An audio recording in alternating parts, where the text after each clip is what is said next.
안녕하세요. 시대인재에서 영덕여고 1, 2학년을 전담하고 있는 수학 강사 이민서입니다. 자, 오늘 영덕여고 1학년 친구들이 수학 시험을 보고 왔어요. 네, 좀 많이 어려웠죠? 그 시험에 대해서 분석 한번 시작해 보도록 하겠습니다. 항상 그렇다시피 부교재는 언제나 중요했습니다. 보시다시피 일단 1번부터 5번까지는 부교재 변형이라고 굳이 치지는 않았어요. 물론 부교재에 있는 문제이기는 한데 유의미한 변형은 아니고요. 좀 유의미한 변형까지 생각을 했을 때는 숫자 변형 9문항, 그리고 4문항은 조건 변형으로 출제가 되었습니다. 그리고 학교 자체 제작 문제가 3문항이 나왔는데 요거 뒤에서 좀 자세히 말씀드릴게요. 자, 그리고 하나 더. 저번 중간고사처럼 1등급과 서술형 파트 공지 문항이 있었죠. 저번에 비해서 문제 수도 많아졌고요. 그리고 저번 중간고사 때는 3문제에 나왔던 거에 반해서 이번에 2문항으로 또 처음부터 그냥 34문항을 뽑아줬다는 것 자체가 연계율이 좋을 수는 없었죠. 네, 그래서 연계율이 중간 때에 비해서는 좀 많이 떨어졌다. 요거 좀 확인해 주시면 될 것 같고, 학교 자체 제작 문제는 원래 객관식 맨 뒤쪽에 있었던 게 좀 거의 국룰이다시피 했는데 자꾸 앞으로 좀 나오고 있죠. 네, 그리고 역대 기출에 비해서도 조금 난이도가 어렵지 않았나 생각을 하고 있습니다. 그래서 1등급 컷을 70점대 중반 정도로 지금 예상을 하고 있어요. 그래서 굉장히 어려운 시험이었다는 거 요거 한번 확인해 주시면 될 것 같고요. 자, 주요 문항이라고 제가 써놓기는 했는데 제가 이 영덕여고가 부교재를 어떻게 변형하는지 조금 디테일하게 말씀을 드릴게요. 그래서 이 6번이면 어렵다는 얘기는 아닌데 원형 문항과 한번 비교를 해보시면 좋을 것 같아요. 원형 문항과 봤을 때 누가 봐도 변형이죠. 완전 단순 숫자 변형. 이런 식으로 단순 숫자 변형 이렇게 나온다는 거. 자, 7번도 보시면요. 차이점이 요 조건 B12, B21 요거 좀 추가됐다는 거 말고는 거의 다 똑같습니다. 역시 단순 숫자 변형 이렇게 출제가 되었고요. 자, 8번 같은 경우 역시 문제 구조 자체가 아예 똑같아요. 숫자 변형입니다. 특정 방정식의 두 근 중에 한 근만, 오로지 한 근만 이 사이에 있게 해주세요 라는 똑같은 조건이었습니다. 자, 9번 한번 볼까요? 9번은요. 단순 숫자 변형은 아니죠. 자, 여기에서 지금 거듭 제곱하는 형태들 보시고 그 다음에 그게 이제 기억번 들어갔고요. 자, 니은번 같은 경우는 왕도가 없죠. 그냥 시도해 보셔야 되고 디귿번도 역시 그냥 해보셔도 되지만 여러분들 분명 학교 수업 시간에요. 케일리 해밀턴 정리를 얘기했습니다. 학교 선생님이 얘기를 하셨어요. 자, 영덕여고는 보통 교육과정이 아닌 내용을 가르치는 걸 선호하지 않는 학교임에도 불구하고 수업 시에는 심지어 강조까지 했어요. 그렇기 때문에 이 케일리 해밀턴 정리를 사용할 줄 아는 친구였다면 디귿번이 굉장히 빨리 풀 수 있겠죠. 그죠? 자, 케일리 해밀턴을 쓰냐 안 쓰냐가 일단 시간 한번 잡아먹냐 안 잡아먹냐 요 차이가 있었을 거고요. 그래서 저에게 배운 친구들은 공식을 하나 더 알고 있는 게 있습니다. 101 구조 혹은 101 구조 요거의 거듭 제곱 형태를 저한테 배운 친구들은 이미 다 알고 있거든요. 실제는 지금 친구들한테 시험지 받아봤더니만 적용했더라고요. 그걸 알고 있으면 사실 2초 컷으로 기억번을 넘길 수 있습니다. 근데 그걸 모른다? 거듭 제곱해서 규칙을 찾고 있었겠죠. 그죠? 네, 그래서 요런 거 지금 공식 같은 걸로 시간을 잡아먹냐 안 잡아먹냐에서 좀 갭 차이가 났을 거라고 보는 문항입니다. 네, 왜 안 되죠? 자, 그 다음에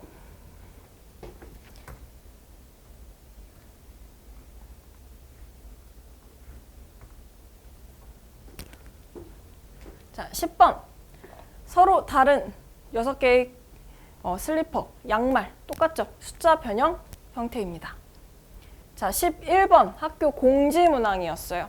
공지 문항을 오히려 그냥 조금 말을 컴팩트하게 바꿨을 뿐 정말 단순 숫자 변형에 그치는 문항이었습니다. 자, 12번 같은 경우는요.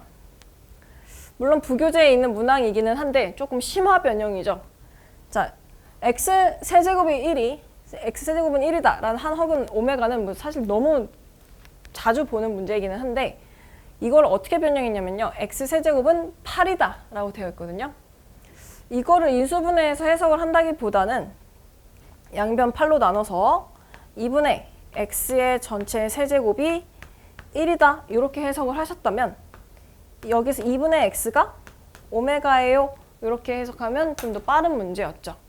그래서 이런 센스를 좀 발휘할 수 있냐 없냐로 역시나 체감 난이도 차이가 좀 많이 나는 문항이었을 것으로 예상이 됩니다. 자, 13번 학교 공지 문항이었죠. 학교 공지 문항의 변형 문항이지만 공지 문항 같은 경우는 좀 예쁘게 표로 나와 있는 반면에 얘는 줄글로 읽어서 해석해야 되기 때문에 체감 난이도로만 따졌을 때는 좀 많이 어려워진 형태로 보시면 될 것 같습니다. 자, 14번. 사실 부교재 변형이다 아니다가 약간 애매한 문항이에요. 부교재 변형. 요 공지 문항에서 있었던 아이디어를 사용할 수는 있습니다. 3차 방정식에서 한 실근이 사실상 주어지고 그 실근이 가장 작을 때와 클 때로 나누는 것처럼 그 아이디어 그대로 적용하는 문제이지만 만약 부교재에 대한 정보가 없었다라고 하면 저는 요 교육청 변형 문항이라고 해석은 했을 것 같습니다. 네, 그래서 조금은 애매는 하지만 어쨌든 요 아이디어가 들어갔기 때문에 직접 변형으로는 볼 수는 없고요. 간접 변형으로 한번 보시면 될 것 같습니다.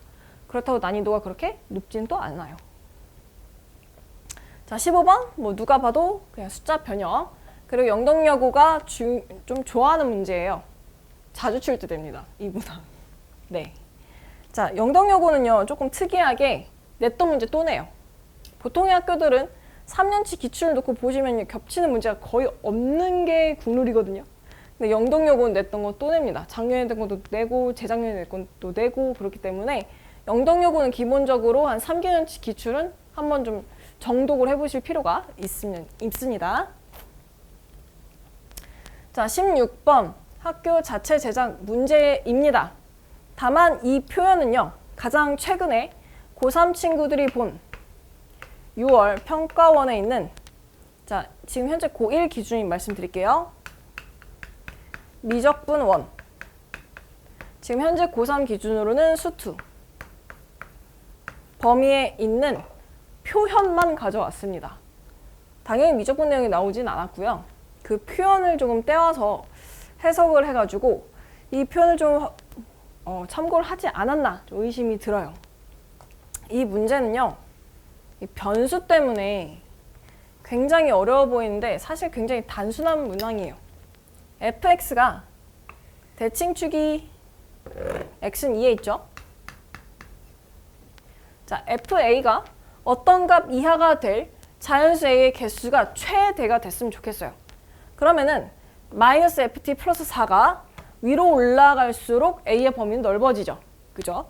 최대한 올라가면 올라갈수록 범위가 넓어지기 때문에 우리는 y는 마이너스 ft 플러스 4라는 값이 최대면 좋겠어요. 다시 말해볼까요? ft가 최소일 때가 답이에요. 근데 ft는요, 다시 식을 알고 있기 때문에 최소값이 0인 걸 알고 있죠. 그래서 ft의 값이 0일 때의 부등식을 풀어주세요 라는 말과 똑같습니다. 네, 사실상 그렇게 어려운 문제는 아니었죠. 네. 자, 그 다음에 17번 정말 특이한 문제죠. 이 문제는 무려 3개의 단원을 섞어놨습니다. 기본적으로 행렬 문제고요. 근데 부등식도 풀어야 되고요. 그래서 경우의 수까지 세야 돼요. 3가지의 경우의 수를 3가지 단원을 지금 결합을 해놓은 문제인데요. 당연히 자체 제작 문제예요. 여기서 제가 말씀드리고 싶은 게 뭐냐면 제가 라이벌 매스랩이라는 컨텐츠 팀에 있어요. 자, 대치선 사실 좀 유명한데 분당에 계신 분들은 아직 잘 모르시더라고요. 그래서 대치권이랑 분당, 목동, 반포 지역, 내신, 기출 반영으로 해가지고 만드는 이제 컨텐츠 팀이거든요. 근데 여기에서 하는 작업 중에 하나가 뭐냐면 변형 작업이에요.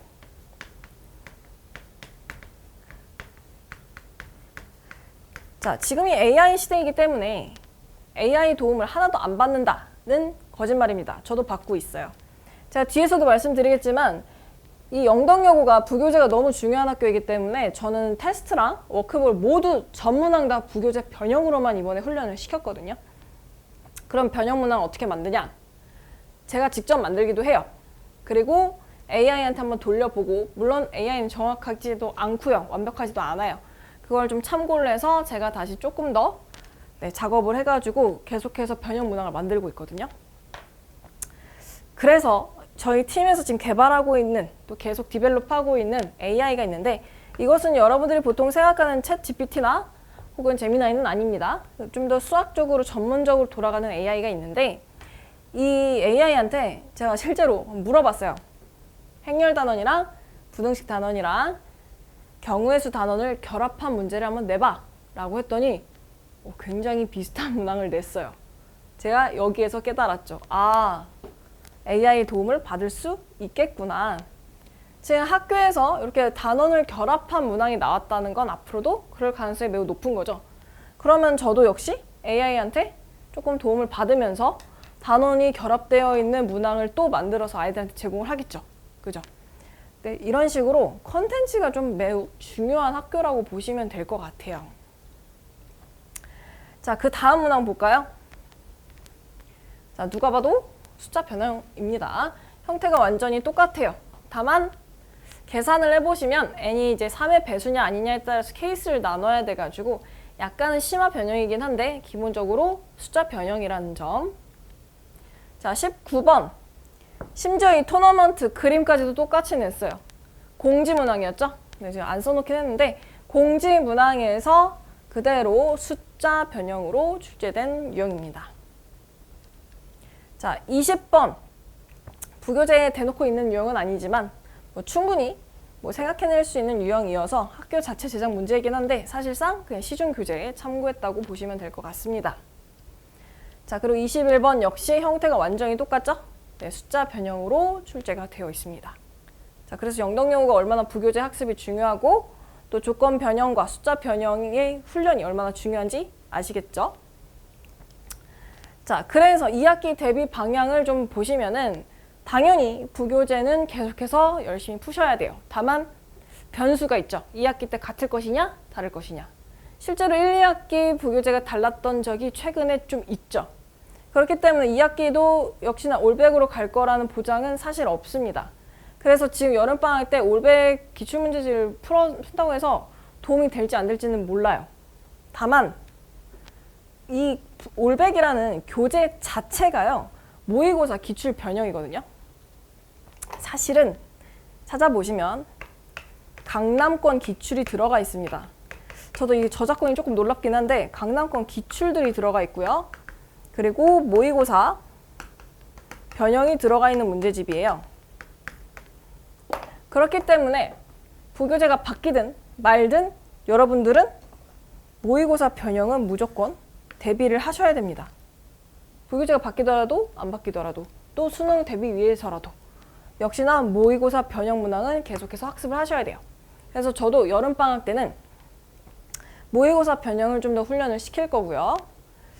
자, 그리고 요거 아까 말씀드리긴 했는데 시뮬러 테스트와 그 다음에 어큐어 그리고 워크북까지 제가 한번 예시를 보여드릴게요.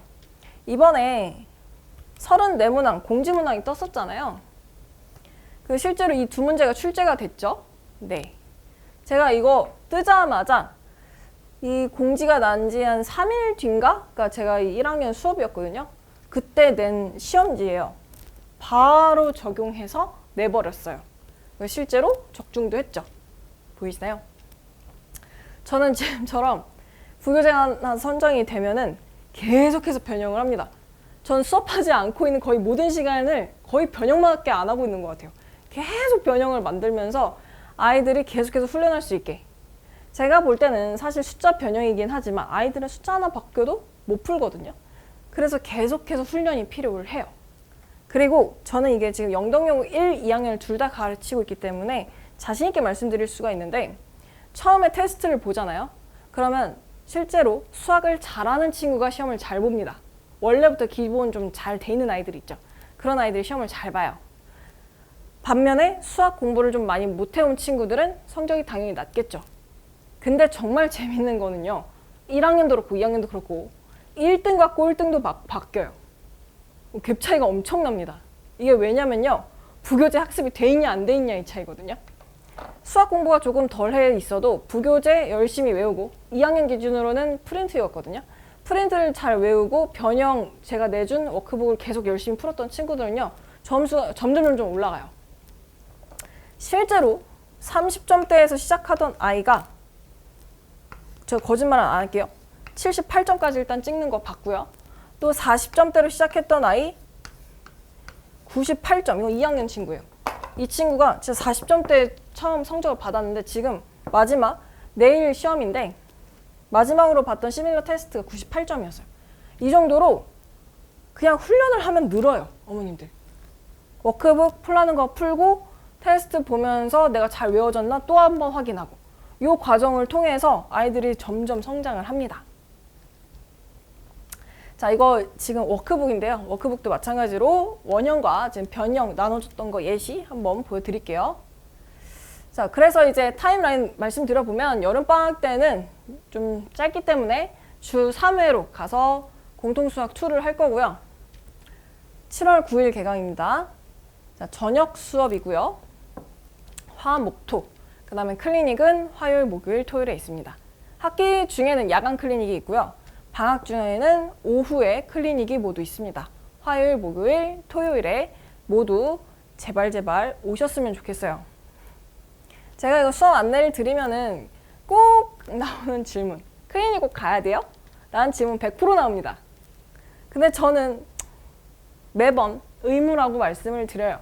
왜냐면요. 전 클리닉이 수업보다 오히려 더 중요하다고 보거든요. 수업 때 소화하지 못한 내용을 단순히 소화하는 뭐 그런 시간뿐만이 아니라요. 저는 일단 이 클리닉 모두 제가 직접 운영을 합니다. 저 조교, 질답 조교 안 쓰고요. 진짜 제가 혼자 다 질문을 받거든요. 왜 그러냐면 일단 제가 아이들을 알고 싶어서예요. 아이들이 이 아이는 어디를 좀 힘들어하고 있는지, 이 아이는 지금 뭐 어떤 상황인지 이런 라포 형성들이 잘 되기 때문에 제가 그 아이에 좀 더 맞춰서 혹은 뭐 숙제를 조금 조율을 할 수도 있고요. 조금 그 친구는 좀 더 심한 문제를 줄 수도 있고요. 이런 식으로 아이들에게 좀 맞춰서 진행도 되고요. 가장 강조드리고 싶은 건 질문 방법입니다. 제가 이거는 설명회 때마다 항상 강조를 드리는데 보통 친구들은요. 수학 문제를 가져오면 백지 상태예요. 풀어주세요 하고 가져와요. 근데 그렇게 하면 저는 안 풀어줘요. 왜냐면요. 이거를 백지 상태로 가져와서 이거 모르겠어요 하고 별표 치고 오면요. 이 상태에서 그냥 알려줘 버리잖아요. 그러면은 이 아이한테는 퍼포먼스예요. 그냥 퍼포먼스입니다. 절대로 그 아이 거가 되지 않아요. 그래서 저는 오히려 질문해요. 아까야 가족권 보고 무슨 생각했니? 그럼 이제 생각을 하다가 뭐 예를 들어서 주기함수예요. 이런 식으로 답을 내겠죠. 그죠? 그런 식으로 계속 유도 질문을 해요. 그러면은 실제로 저한테 배운 친구들은요. 질문을 다 이렇게 백지 상태로 가져오지 않습니다. 다들 질문을 어떻게 하냐면요. 선생님 제가 여기까지는 풀었거든요. 근데 여기서 해결이 안 돼요. 선생님 이건 무슨 뜻이에요? 이건 해석했거든요. 근데 요건 무슨 말인지 모르겠어요. 이런 식으로 계속 디테일하게 질문을 해요. 저는요. 수학 성적이 한꺼번에 막 쭉쭉쭉쭉 오른다고 생각은 안 해요. 이런 친구들이요. 언젠가 한번 팍 오릅니다. 일단 생각하는 방법이 달라졌잖아요. 그냥 떠먹여주세요 에서 그래도 본인이 생각하는 이 루틴을 가지면서 점점 성장을 할 수밖에 없어요. 그래서 저는 이 질문하는 방법을 바꾸기 위해서라도 클리닉 무조건 참여해야 된다고 말씀을 드리려고 합니다. 자, 2학기 역시나 똑같이 토요일 클리닉 있고요. 목요일에는 야간 클리닉으로 있습니다. 밤 10시에서 12시까지 그날 해온 테스트와 오답까지 모두 마치고 가는 시간으로 보시면 될 것 같습니다. 자, 마지막으로 제가 이제 이렇게 저는 혼자 떠들고 있는데 궁금하신 거 있으시면 지금 여기에 카카오 채널, 제 개인 카카오 채널이거든요. 요거 QR 찍고 들어오셔서 질문 남겨주시면 연락 드릴 수 있고요. 혹시 화질 이슈로 이게 안 찍힌다 그러면은 카카오톡 채널에서 시대인재 이민성 T 검색하시면 역시 나옵니다. 자, 그 다음에 이제 블로그는 이거 제가 그냥 개인적으로 운영하는 블로그인데요. 여기 들어가 보시면 최근 대치 내신 그리고 분당에 있는 영덕여고 기출들 손풀이가 다 올라가 있거든요. 그래서 제가 얼마나 열심히 수업 준비를 하고 있는지 한번 구경해 보시면 좋을 것 같아요. 제가 컨텐츠를 계속해서 자랑은 했는데 궁금하지 않으세요? 자, 그래서 이 카카오톡 오픈 채널입니다. 여기에서 컨텐츠룸, 영덕영어 컨텐츠룸 들어가시고 비밀번호 2029 SD 치시면 들어가실 수 있어요. 여기 들어가 보시면은 일단 시험 일주일 전부터 스위치라는 컨텐츠부터 나가요. 그래서 이제 매일 10문제씩, 저 같은 경우는 지금 영덕영어이기 때문에 부교재 변형을 계속 10문제씩 냈어요. 그리고 파이널 1, 2회 해서 다시 진짜 막바지 테스트 한번 보고 갈 수 있도록 컨텐츠를 좀 준비를 해놓는 방이거든요. 컨텐츠 당연히 무료고요. 오셔서 한번 컨텐츠의 질을 한번 확인을 해보시면 좋을 것 같습니다. 자, 그러면은 제가 이제 영덕여고 1학년 이번 기말고사 분석과 함께 다음 이제 우리 여름방학 2학기에 대해서 좀 설명을 드렸습니다. 지금까지 시대인재 수학 이민성이었습니다. 감사합니다.